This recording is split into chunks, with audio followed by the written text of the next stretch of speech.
Welcome to the Charity Connector. Hosted by Dominic Fenton and produced by Grow Radio, we give you an insight into the hearts of charities making waves in our world. Hi everyone, welcome back to the Charity Connector. I'm your host Dom Fenton and we are here for another episode. Anne-Marie Martin, how are you? Hi, yes, good, thank you. Busy times, but all good and lovely to speak to you, Dom. Yeah, we've been trying to organise this for a little while and it keeps on going back and forth, but I'm so glad we finally got this done. Finally nailed the date. I know, it's amazing, isn't it? So why don't you introduce yourself for people who don't know what you do? I know obviously you've got your own business and a founder of a business, but also we're talking about association as well. So why don't you just do an intro about what you do and who you do it for?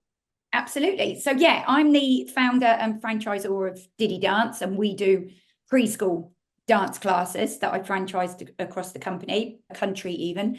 But the reason for today is I'm also a board member for the Children's Activities Association, which is a not-for-profit association in the children's activity sector. And things I thought is quite important that you also highlight what you do as a business, because actually that will relate to the association that you're part of. So for people listening or seeing this on YouTube, then actually they can sort of put everything together. Yeah. So talk to me about the Children's Activity Association, how it started, why it started, and then we can go from there. Yeah, so as a children's activity provider myself, and I still teach a lot of the classes to this day, I can't remember the exact year, but I was approached by the Children's Activities Association when they were starting up to say, right, we've realised that the children's activities sector is non-regulated, which, hello, if you're listening out there, it is. Anybody can start a children's activities, and there's nobody there to sort of say, have you got your DBS? Have you got your public liability insurance, compliance documents, all of that? So they asked me, this is something we're thinking of doing, self-regulating the industry. Would you be interested? And I jumped at the chance, because even though we're a dance provider at Diddy Dance, we don't teach, it's our own syllabus. So we're not teaching the syllabus work of dance associations, IDTA, RAD, where you obviously get that stamp of approval there. I needed an external verifying stamp of approval so that I can shout to the parents and the schools and the nurseries that we go into that, do you know what, we are ethical, we've got all of our compliance documentation in place, we're safe to recruit, for you to bring your children to, or for us to come into your setting. And so when they asked me all those years ago, I was like, 100%, we need this in our sector. There's nothing out there.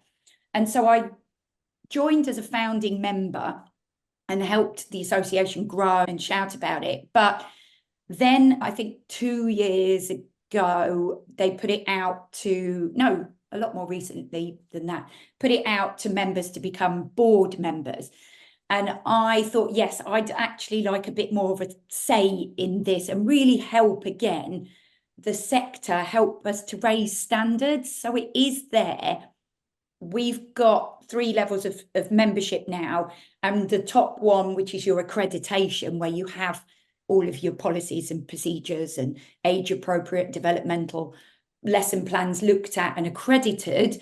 Then you get that full-on accredited stamp of approval that everybody that comes to your business or works with your business knows that you are regulated and you are safe to work with.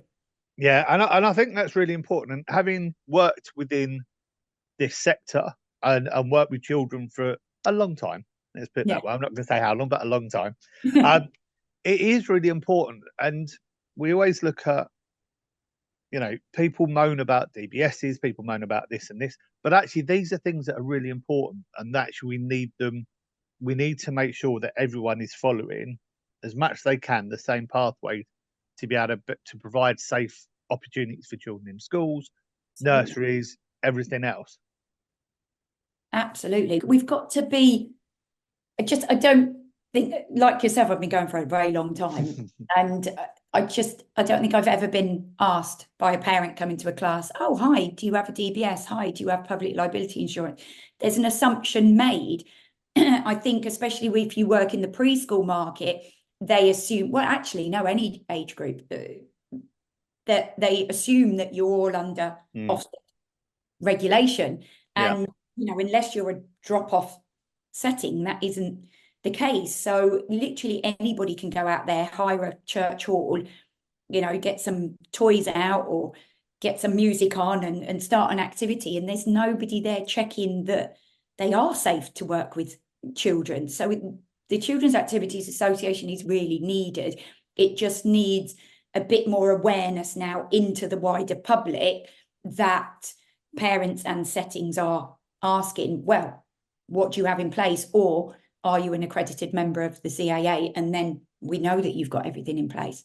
Yeah, and that's a really good, interesting point as well, because I think actually it is awareness. It is the fact that, as a parent, because of what I do as a job, because of what I've done for a number of years, I know the things that need to be in place. Yeah. And actually, if I'm going to be taking my child to somewhere, you just assume that they've gone through it. And actually, these questions need to be asked, because people don't do it. Well, a lot of people don't do it for the wrong reason. Oh, no. But actually, they need to be making sure they are safe, fun environments for these children to come and learn. And actually, everything is in place, or at least trying to get things in place. Exactly. And that's the other arm of what the CAA does, is there's so many webinars and learning opportunities and CPD training and all of that support and guidance to show you, oh, actually, I don't have this documentation. Oh, well, here's a link, or here's how our webinar on that topic. So we have lots of partners that we work with at the CAA as well that do all of this training and knowledge, and insurance providers and personnel checks and all of those sorts of things, so that it can just help you do that as well. Because this isn't like a scaremongering thing that we want to strike the fear into the heart of every parent out there. But it is just, if you're also an activity provider starting up, like you say, you're not doing it for the wrong reasons. You're just probably unaware of the best practice that you should have in place. And that's where joining an association like this helps you get those things in place, so that you can then reassure all of your customers that, everything compliance-wise is there. Yeah, and I think as well, talk to me about the board itself. How many people have you got on it? Are they all providers themselves? A nice mixture on there, and there's been a couple of boards obviously over the years. It was quite large, and then recently we reduced it down to 7, and so obviously there's the chairman, deputy chair, and then we've all got our sort of own areas now. So I'm the marketing director I'm the board director for marketing. There's one who deals with partnerships.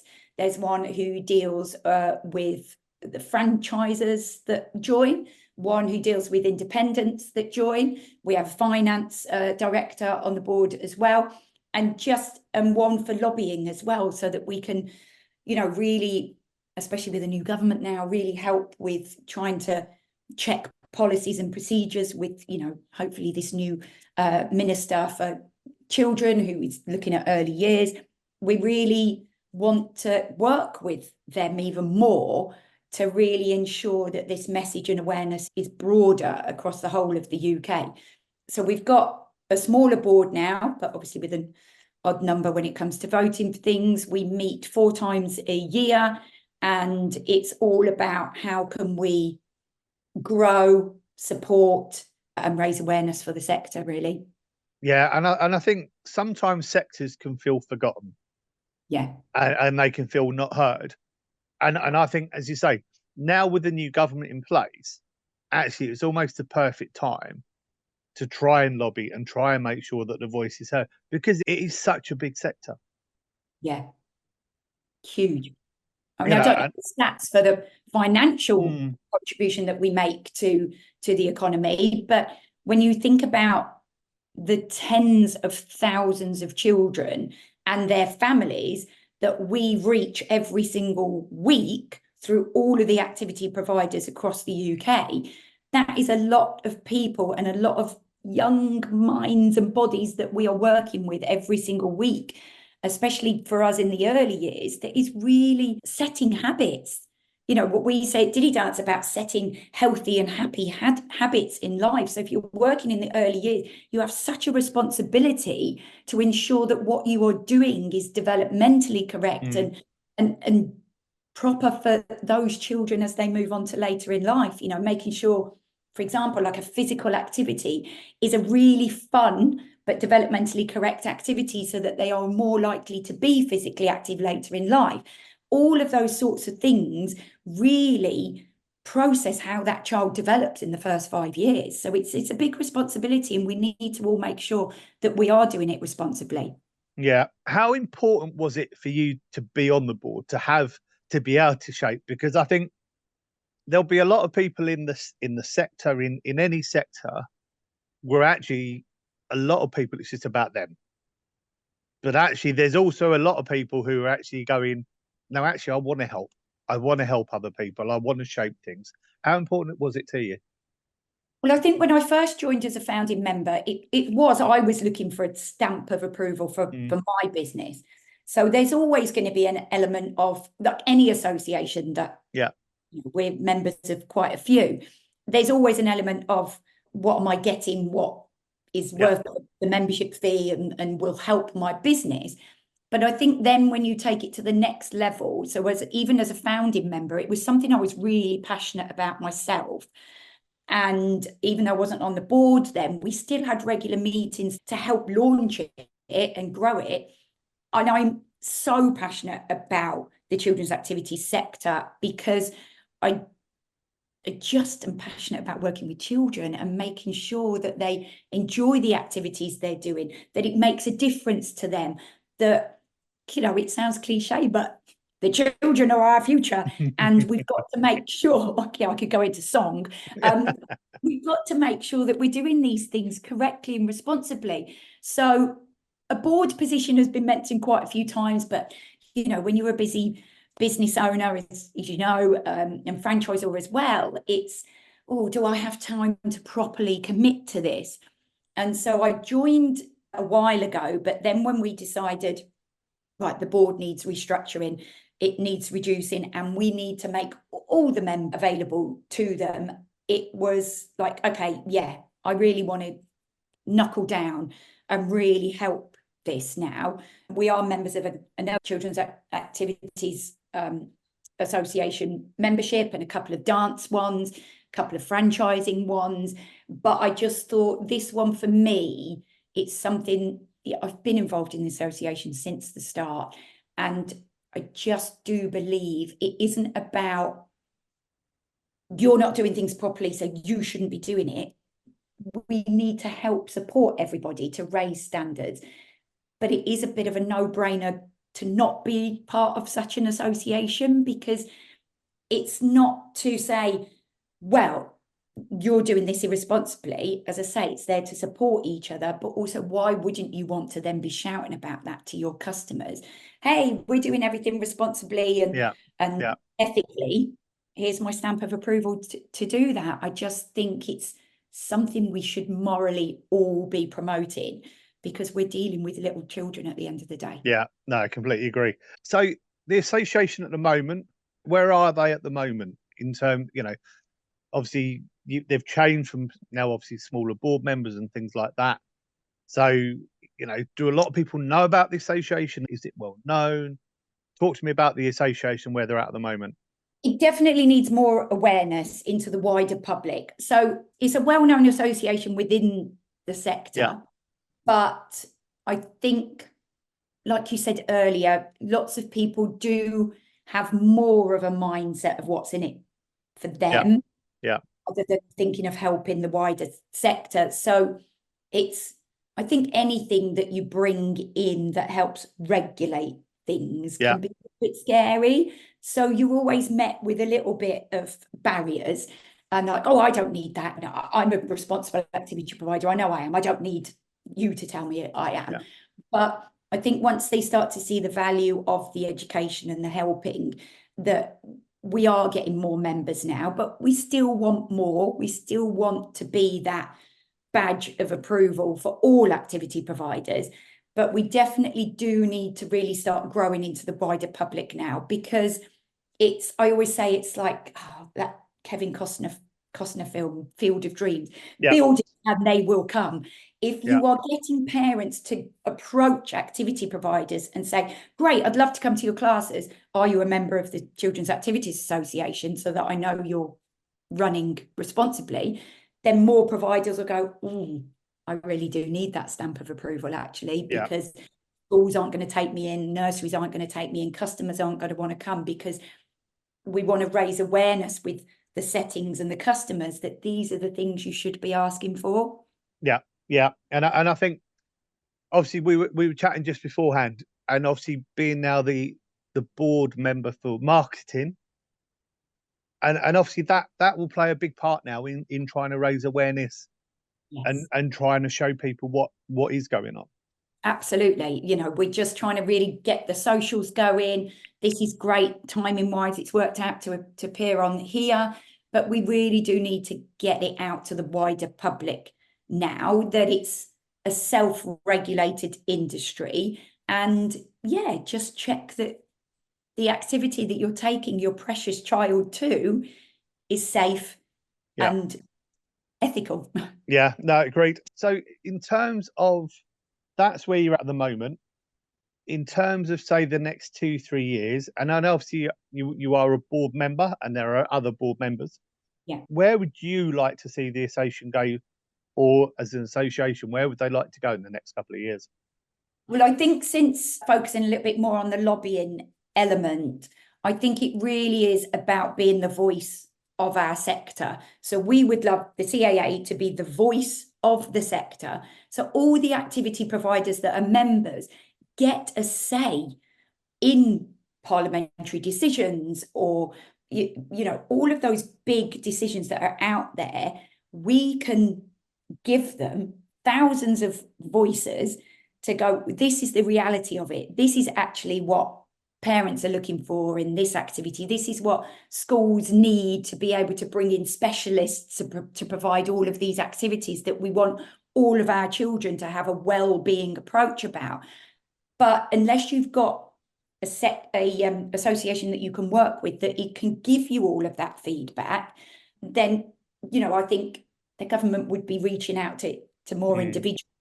We want to partner with more other associations as well, so that we can have a bigger voice, the Children's Alliance and lots of other industry associations as well, to really make a difference, so that we can be heard at a government level, but so that we can help even more activity providers be out there, run responsibly and operate at the highest standard. Yeah, and I think it's really nice. I was doing a podcast earlier talking about collaboration, because actually for me, it's one of the most important things now, is how we collaborate. And it's really good to hear you there talk about working with other associations. How important is it to you to collaborate? Hugely. And I think for all of its faults, and there were lots, the pandemic taught us a lot of that collaboration. Because when you were, especially for us in the activities sector, again, it was something I volunteered to do. When you are trying to figure out guidance of early years, but hold on, that's a childcare setting, so I'm not a childcare setting, that doesn't relate to me. After school guidance, which again, it's not drop off, I've still got parents with me, to performing arts guidance and dance guidance. When you've got all of these different policies that you are trying to go, well, I do a little bit of everything, you needed everybody to collaborate. And so many of us came together to try and pick out all the relevant bits of all the different guidance to say to activity providers, right, this is how we should be moving forward. So that taught us that collaboration is key. And that is something that we really push now in the CAA as well. It's all of the webinars, the guidance, the training, the CPD work. We have an annual conference as well that all activity providers come to. And you are there with us at Diddy Dance, with Claire at Baby Ballet, and you've got all various drama companies together, all singing companies together, music companies together, football associations, rugby.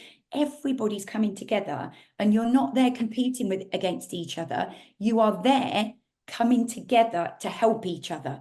Oh, well, I have this problem with this, or I'm looking at growing this, or I've had a customer say this.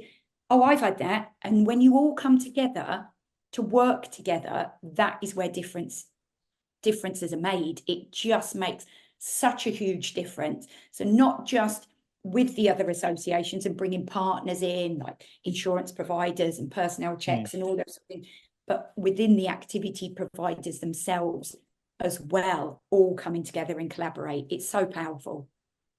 Have you noticed a change in that as well? Because again, I was talking to a charity this morning, and some charities are there just for them and just hold it in, and they don't let people in because actually that it might be certainly around funding and things like that. They're applying for funding, and actually there's so many organisations now that apply for the same funding, and they go, but no, this is for us. And well, if you collaborate, actually you'll probably get more money, but it'll be split across two of you, and you can do more powerful work. Yeah. Have you noticed a change in how the sector's working for yourselves in terms of people wanting to collaborate more? Hugely. And it goes back to that what's in it for me mentality versus what's the best for the sector, for the wider community here, what's the best. And so if you come in with the mindset of let's work together to make a difference for the wider community, then you are going to collaborate more. The other association that is out there, I know the guys that run that as well. And I'm constantly talking to them as well, because it has been a bit of a, activity providers would go, well, I'm going to join them or I'm going to join them. And actually, both have quite different goals and vision. And the other one is really about helping providers grow and their marketing and business support and big growth ideas. And we have a different focus on the lobbying and policy work like that. Whereas I chat to them all the time about, well, they can be a member of both because they get different things. And together, we are both helping to raise standards. And that is the goal and that is the mission. So if you can always remember what your wider responsibility is and why morally you went into working with children, because let's be honest, it ain't the money. You are remembering why you are doing what you're doing, then you should always have that bigger goal vision in mind and be responsible for that. Yeah, no, completely. I love that. In terms of the association at the moment, we know that, is there, apart from awareness, are there other things where you need support with at the moment? Or because I always ask sort of charities, we know about funding and we know the issues around funding. What other things could people do to help you, to help the association? The big thing is the awareness. We need to get it out to the public now in a non-scaremongering way. How to get people, have you asked if they are strict?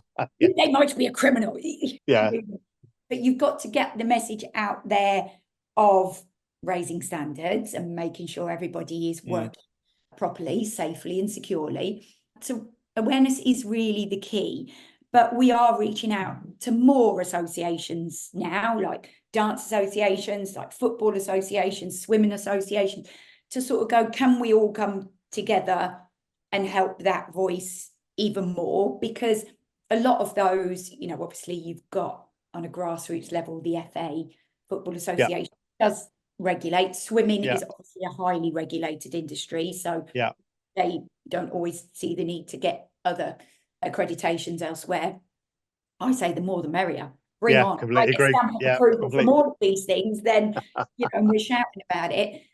So I think more associations that we can work with, more that we can speak to their members about, join us as well, the more that we can work together for the wider community. So awareness to other associations, but definitely awareness to the public. If anybody wants to have chats about that, of ideas that they've got or events or anything that we can be at or chat to them about, or collaboration ideas, I'd love to have those conversations. Yeah, so I was going to say, do you have I know that obviously the association have their conference, but do they go to other conferences and sort of shout about what they're doing, or having tables or areas to talk about what they're doing? Yeah, we've done quite a few. So there's a few sort of other industry events, kids awards and kids activity, other conferences as well. So we've gone along to a lot of those as well. We've even gone along to some franchising events that have lots of kids activity providers, franchisors there, and even some of the partnerships we've made about, okay, well, we'll shout about you on all of our socials and website, you'll do that in return. And even there was another event, I think there's been a couple of kids awards ones that we've really been involved, but always open to more. What would be the one action you want someone listening to this right now would do? So if they were listening to this, one action right now. If you're a customer or a parent, ask your activity provider that they are compliant, please. If you are a setting or a school, nursery, ask your provider, are you compliant? It's just my one thing that I want everybody to be checking that their activity provider has everything in place, because then we all know everybody's happy, everybody's safe, and everybody's secure. And if you're a company that isn't a member yet, get in touch. I'm assuming get in touch with you. We have a new supporter level. You can join for free to lend your voice to the sector for all the work we're doing. That means you have a say in that. You sign up to our code of conduct. And then once you're in and you can start to see some of the benefits you get even at that level, then you can start to move on to certified and accredited levels within the association, where that's then where you get your stamp of approval that you can shout out to your customers, get all that extra learning, get all of that extra training and CPD work. So if you are an activity provider or a company out there working with children, come to the Children's Activities Association.co.uk and just check it out and join us at a supporter level. That's amazing. And you've answered my next one. Where can people find the association? Also, where can people find yourself? So yeah, we've got Children's Activities Association website.co.uk. We're on Instagram and Facebook pages. We've also just started our TikTok page. I thought you might have done. Yeah, you know my TikToks. So then myself, I'm Original Diddy Dancer, or just search Diddy Dance on any socials, and you'll see my wonderful face pop up in most of those videos. Anne-Marie, it's been a fabulous half an hour. Thank you for your time. No, it's been an absolute pleasure. Thanks for asking me, Dom. No problem at all. Thank you everyone for tuning in, whether you're on YouTube or listening as a podcast. This is the Charity Connector. I'm your host, Dom Fenton, and I'll see you again next time. Take care now.